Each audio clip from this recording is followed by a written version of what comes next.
In the famed Los Angeles Coliseum, midget racers vie for speed honors. This spectacular sport has a vast following from coast to coast. Their speed is frequently less than that of the small models, but they're plenty fast and thrilling enough to keep the fans on the edge of their seats. Frequent bumps and spills cause excitement and thrills.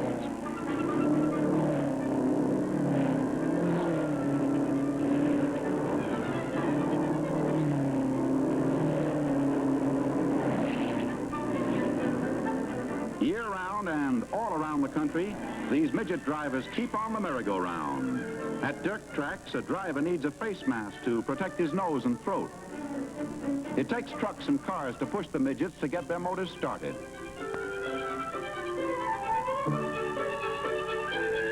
When all are running, they go by the judges' stand two abreast. They're off at Roscoe, California. Say, did I say off? Well, I still mean it. The face mask that guy was wearing may save his throat and nose, but his nerve, driving ability, and fate are all that save life and limb.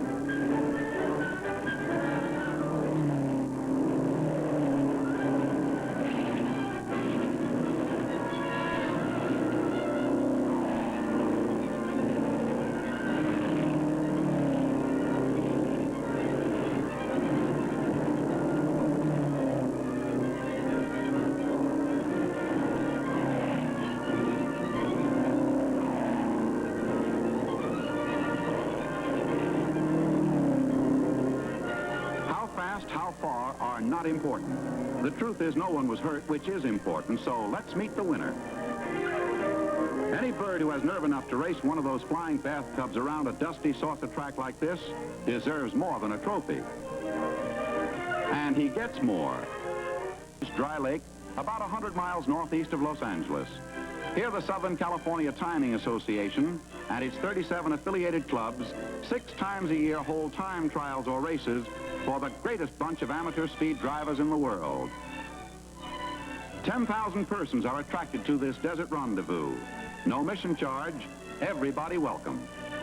They use rebuilt cars of all types, 10 or 20 years old, roadsters and streamliners making up the 2 main classifications, and they're grouped according to their horsepower and displacement. They're officially checked and inspected.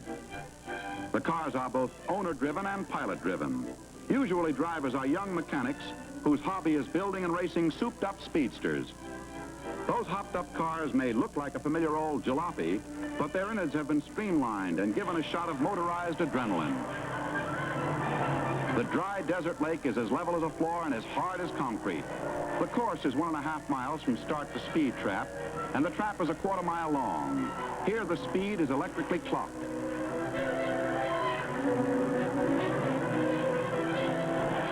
The official starter gets his racers off at intervals of every 20 seconds. His stand and the safety men, the timers, and the judges at the finish are all connected by telephone.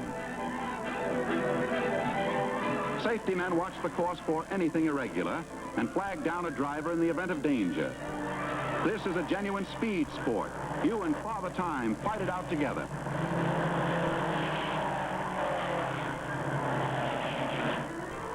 This guy's hot job seems lost in a desert mirage, but he speeds out of it.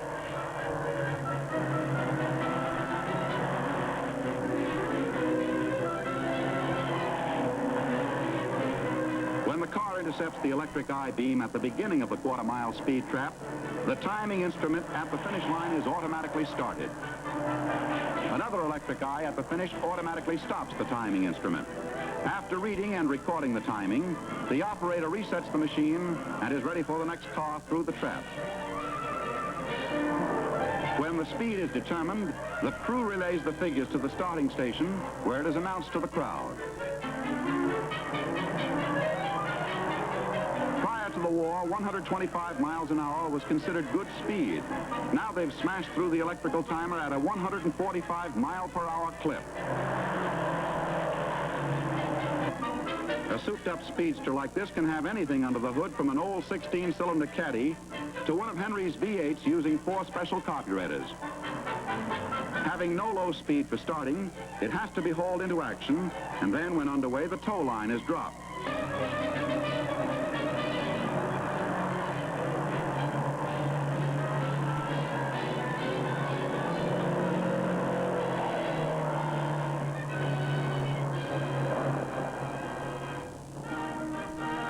these guys have little use for the new chromium models from Detroit.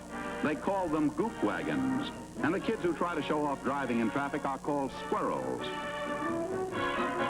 But this streamliner is his own baby.